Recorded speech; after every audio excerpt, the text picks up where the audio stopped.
How you doing, everybody? Hope everyone's having a good time at the conference today. What I'm going to be talking about today is Bitcoin and taxes. I'm just going to do a quick little intro about myself. As far as, I bought my first Bitcoin in the end of 2013. Kind of just caught wind of it in the press and got interested, bought a little bit to just playing around, exploring. Once I really realized what Bitcoin was about and that essentially the revolution that it represented, I kind of fell down the rabbit hole and just got fascinated, learned more and more. Since I'm a tax person, in March of last year, when the IRS came out with a notice explaining how you handle Bitcoin and taxes, I was pretty pleased because now I knew what to do with my own transactions. So from there, I'm just going to move on a bit. Okay. Just a quick bit about who my company. We do tax preparation and planning, Bitcoin tax services for businesses, individuals, which means if you're a miner or you're a trader, developer, if you're receiving Bitcoin in your business, we can help you sort that out. There can really be some international complications with Bitcoin. After all, it is a global digital currency. We can help you with that as well, and we do accept Bitcoin.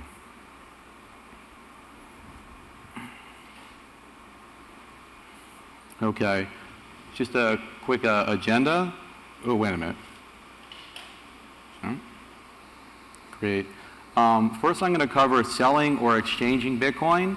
From there, move on to discussing foreign bank account reports and why you may need to file one if you hold Bitcoin. From there, then discuss mining Bitcoin, if you're receiving wages or compensation, or if you're selling goods and services.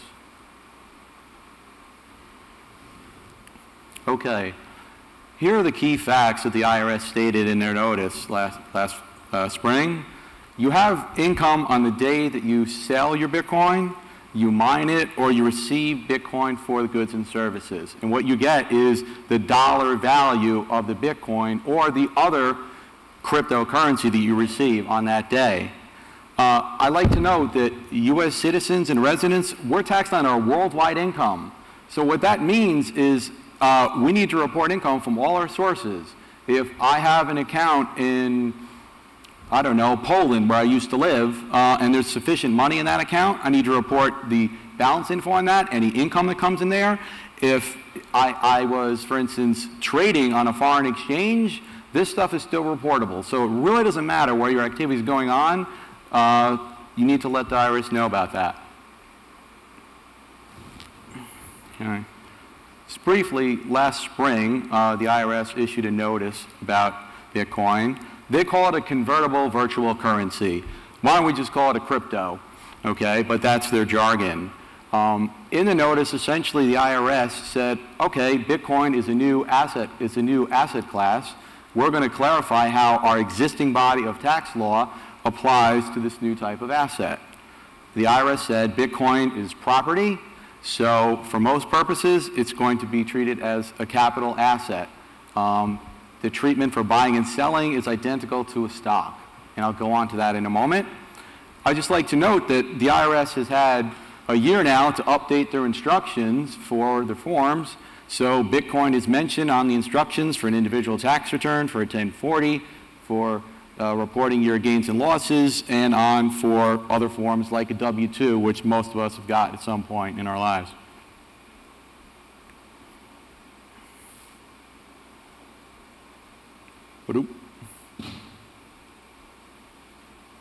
Okay. All right. Something a lot of people, I think, want to hear about here is that Bitcoin is a capital asset. Again, it's treated, if you buy or sell Bitcoin, it's the same thing as if you're buying and selling the stock, Google, IBM, what have you. So in a simple scenario, you buy Bitcoin for $250. A month later, you spend that one Bitcoin when it had a US dollar value of 300, you have a $50 gain, okay? One thing that's a real nuisance with Bitcoin is there's no minimum reporting requirement.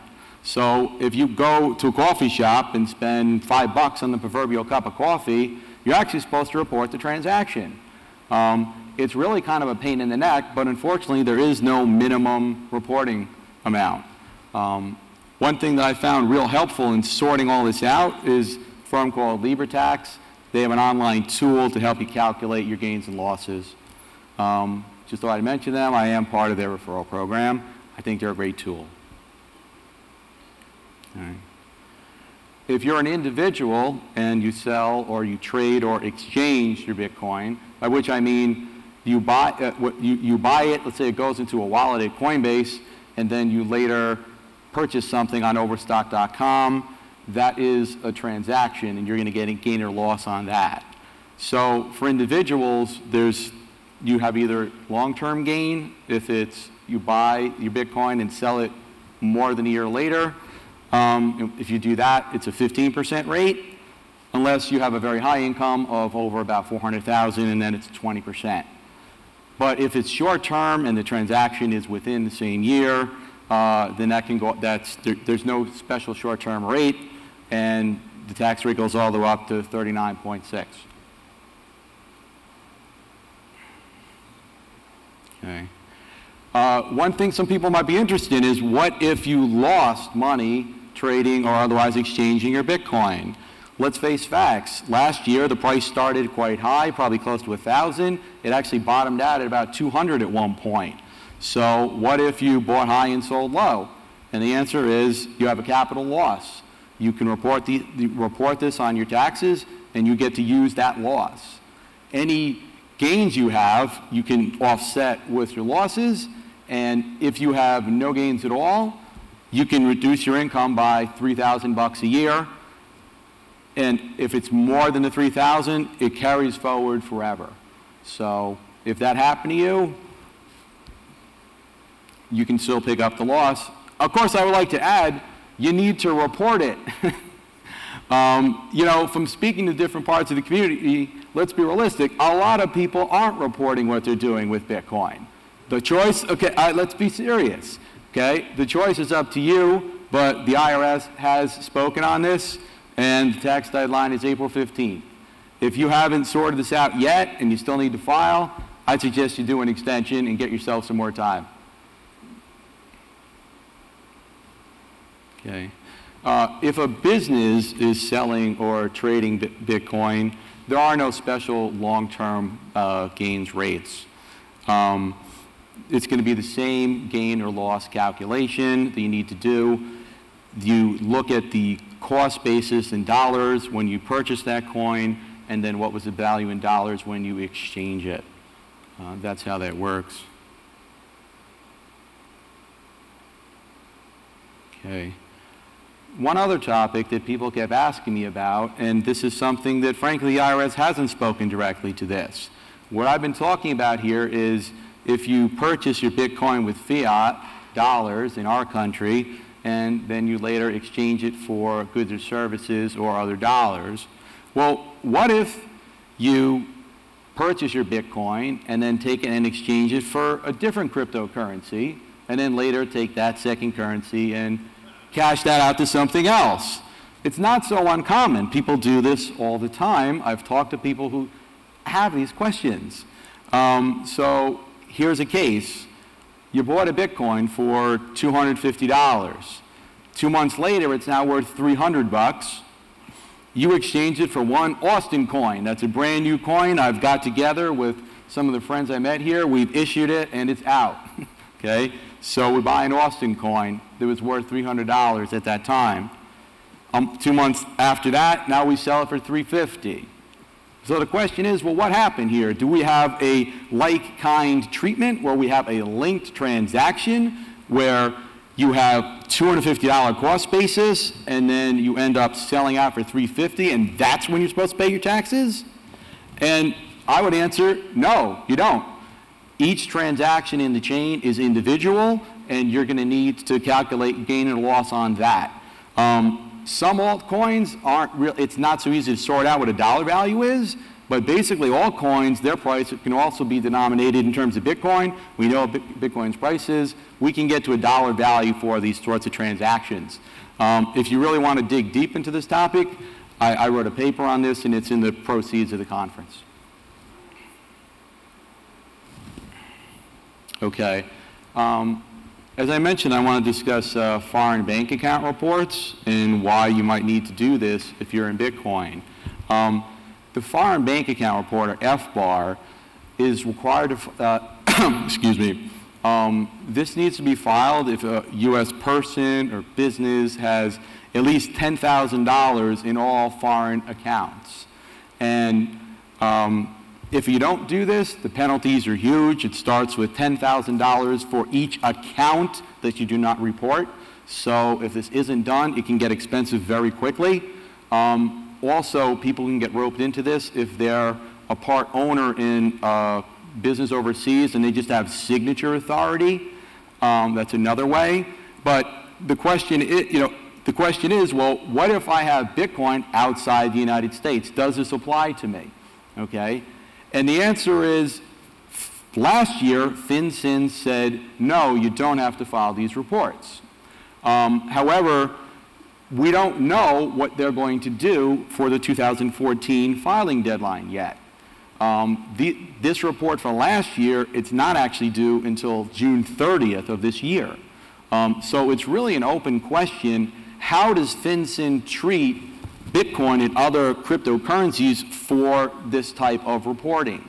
There was a cryptocurrency policy forum a month or two ago in New York, and the head of FinCEN was there.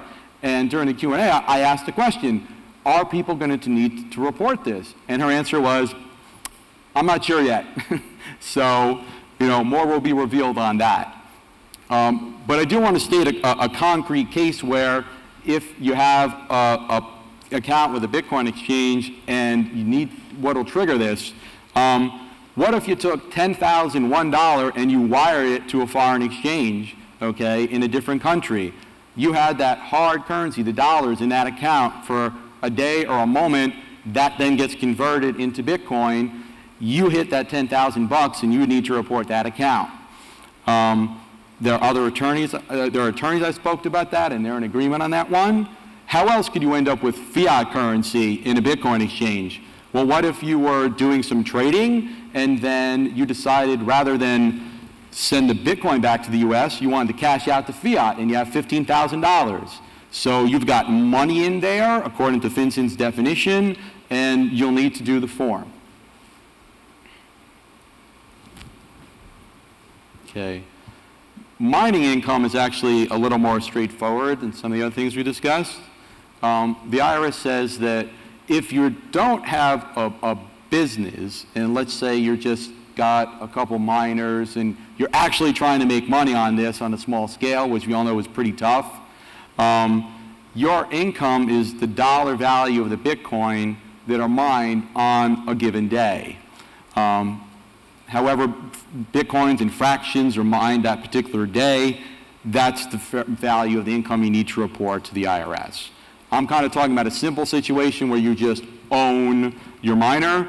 If you were part of a mining pool, or you're doing cloud mining and you're receiving drip, drip, drip little bits of Bitcoins, same thing, same treatment.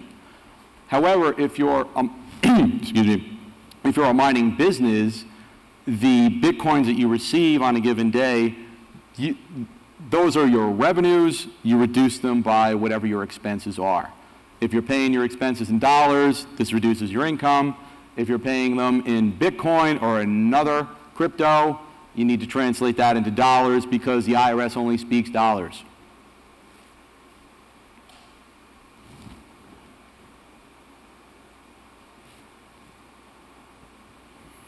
Okay. Also, what if you're working for Bitcoin?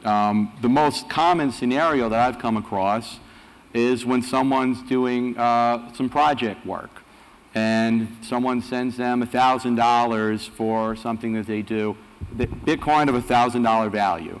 So you're an independent contractor.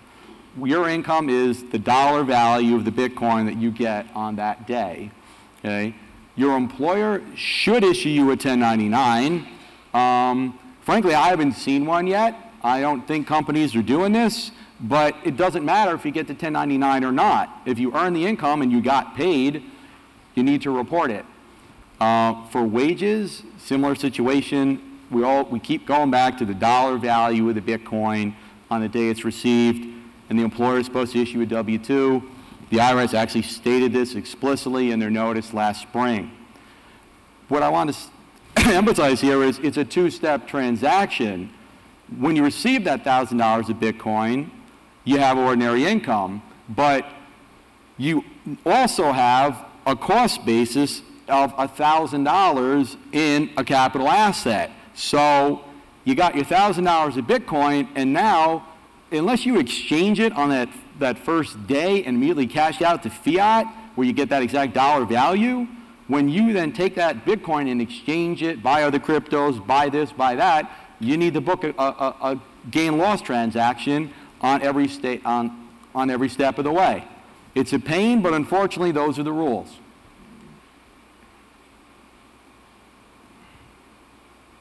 Nope. Okay. Last thing I want to get into is, what if you're selling goods or services for Bitcoin, you have a website, and people are paying you?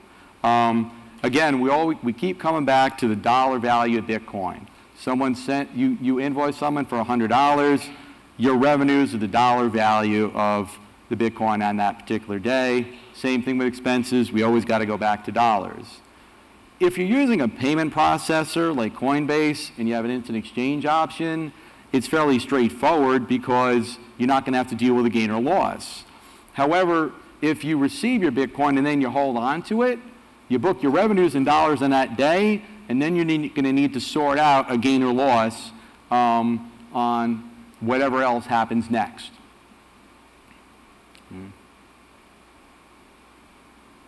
I'm actually just about wrapped up, and just want to throw out a little disclaimer that I just provided general tax information. For further detail, every tax situation is individual. You need to speak to an advisor. I'd like to open it up for a Q&A. If anyone has any questions on any of this, feel free. I'd love to hear what you have to say. I hope I can answer your question. Thank you so much. How you doing? For the very informative lecture. Thanks. I have two questions. One is, let's say I do a project. I get paid in Bitcoin, $1,000 worth of Bitcoin. Okay. And then it goes down in value compared to the US dollar. Now, okay. I actually... So you received the Bitcoin and you held it. Oh, right, exactly. I receive the Bitcoin, hold on to them. Right. And they drop in value compared to the US dollar. Now, I can't actually claim that as a loss unless I sell those Bitcoins for US dollars. Is that correct? I have to exchange them for USD to claim Not a loss? exactly. Not exactly. But so you received the $1,000 of value in Bitcoin, and you pick up $1,000 of income there. When you then, now you got the $1,000 cost basis in that Bitcoin. When you exchange it, that triggers the gain or loss. You don't have to cash out to fiat unnecessarily. You're going to trigger this if you buy another crypto, or if you pay for goods or services, or you buy something. So I want to emphasize that you do need to have a transaction, but whether or not you're actually doing this for dollars or fiat, that's not the trigger. Gotcha. Okay, I see what you're saying. But some sort of transaction then triggers the loss at that point. Right. You need to have a transaction in order to crystallize that loss, and then you can use that. Gotcha. And then my other question is more of a philosophical question. What do you think would be a fairer way for the IRS to Philosophy and taxes, huh? Philosophy and taxes. Okay. All right. Big picture question. So, you know, when you get down to it, as an accountant, I need to deal with what the rules are, even if I don't like them or think they're stupid. And stepping away from Bitcoin, I spent significant time in my professional life doing stuff that the IRS or the government of one state or another wants us to do, knowing that it's frickin' retarded, wasting everyone's time, and don't really mean jack, okay? I'm not a fan of big government, but I live in regulation. You know, that's my world. So, I mean, that's shop talk around a CPA firm. Oh, man, can you believe this? You know, that's shop talk, okay? We spend lots of our time dealing with foolish things and forms that, you know, you basically think that people who work for, I'm from New Jersey, the folks in Trenton, you know, there's somebody down there in the state government who wants to justify keeping their jobs, so every year they'll change things a little bit, just enough to make your life difficult, okay, and make sure that they've still got their job. So, going back to actually answer your question, I think it would be fair to have a minimum exception. Let's say $250, okay, in a year, and anything below that you don't need to do any reporting. There's already in the tax code a similar minimum exception for foreign currency. Now, the thing being that doesn't apply to Bitcoin because for tax purposes, Bitcoin is property, not a foreign currency. But it would save a lot of headache, okay, for everyone if there was, say, a $250 minimum. So that's the answer to the philosophical question. Thank you. Thanks a lot. So I have two questions. So it seems that everything is done with this sort of obsession that Bitcoin is very volatile, it's going to go up a lot or down a lot. So it seems very bizarre. But I have also a real question. Can you safely deduce from something which would be an income all the expenses which have been paid by your employer or kind of from who you contract some work, so like travel expenses, maybe conference fee, hotel, and so on? I'm sorry, I just want to make sure I fully understand the question. You're asking about expenses versus income? Can you Exactly. So can you safely, like if you receive 10 Bitcoins as reimbursement of your hotel and travel expenses, do you have to declare anything like this to IRS? Do I have to report to report the exchange rate, or no, to report the fact that you have received additional money as reimbursement of your professional expenses from your employer? Okay, I see what you're saying. So, okay, I work at a Bitcoin company and I attend this conference and I put something on my credit card and they're going to reimburse my expense in Bitcoin. Exactly. Okay. Exactly. And you're saying, do I need to report that to the IRS? Exactly. Yes. I think the answer to that question would be that the way to end up not reporting it would be to run it through a payment processor so that you get the exact dollar value of this so that you receive that Bitcoin and then it gets switched out into fiat that day and then you don't have to deal with a gain or loss. But I think that if, in theoretical situation, you had let's give it a dollar amount, $2,000 reimbursed expenses, unfortunately, since Bitcoin is treated as property and a capital asset, if you wait a day or two to convert to fiat, you're going to be stuck reporting a gain or loss because there's no minimum. And at 1,000, we're above my proposed minimum anyway. So we go back to this ridiculous obsession that Bitcoin is highly volatile. Okay. Yeah. Thank you. Hello, my name's John. Hey, John. In your example, you talked about purchasing a cup of coffee and you're needing to report on every transaction. Yep. Well, one of the beauties of Bitcoin is that we're able to work in these micro transactions where each transaction may be a fraction of a penny. Yep. And thousands per hour, tens of thousands a day. How are you supposed to report on 10,000 transactions that were each worth less than a penny? You're paying these out or you're receiving these? Which way is it going? Well, it's either way. You say you're making money on some, you're losing money on others.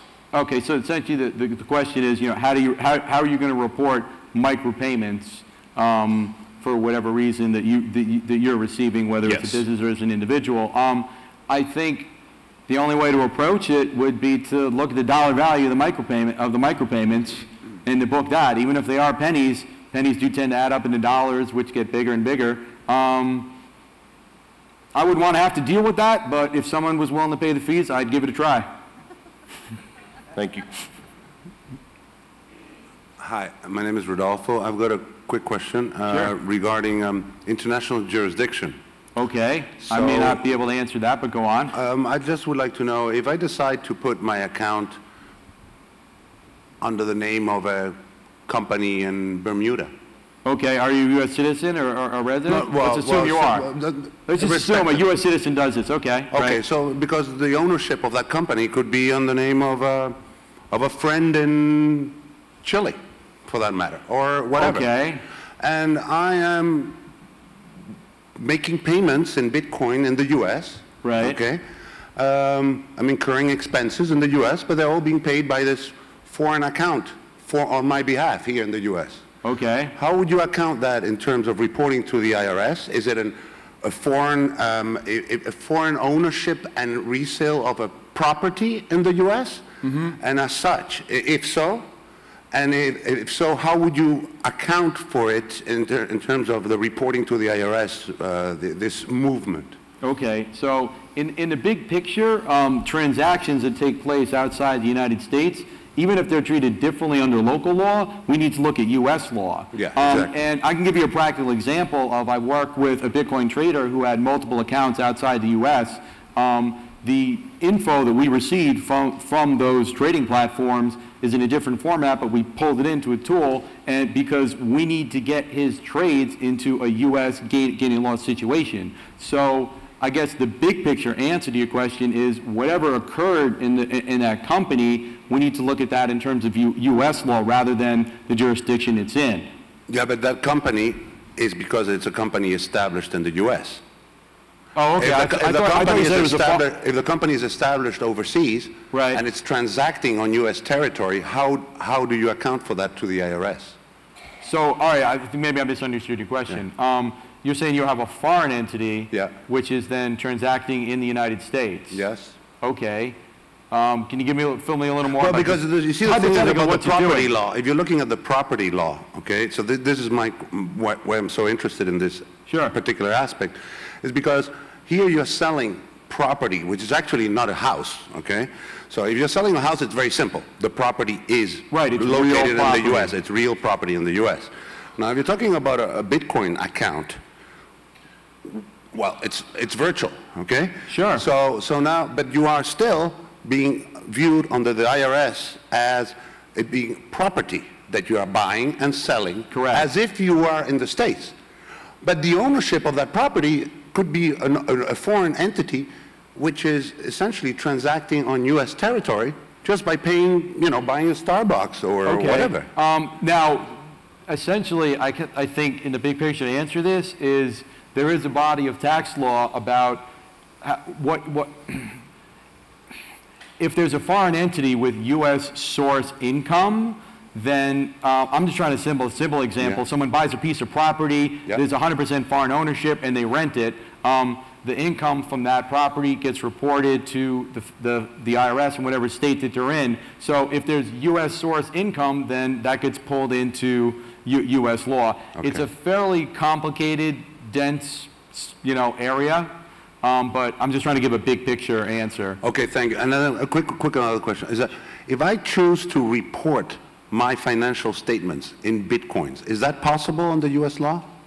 I tip my hat to you if you manage to do that one, because that's kind of the trouble with Bitcoin is it's a brilliant method of exchange. It's a trustless peer-to-peer way to transfer value, but it's not a very good unit of account because it's too volatile. So I don't know. It's volatile for the one who operates in the dollar world. For a guy who operates in the Bitcoin world, he couldn't care less, right? He's fine. Okay, fine. But I don't. My experience has only been looking at financial statements in fiat currency, whether they're dollars or euros or what have you. I've yet to see those, and I think that'd be a pretty interesting day. Yeah, I think so. Thank you. Thanks a lot.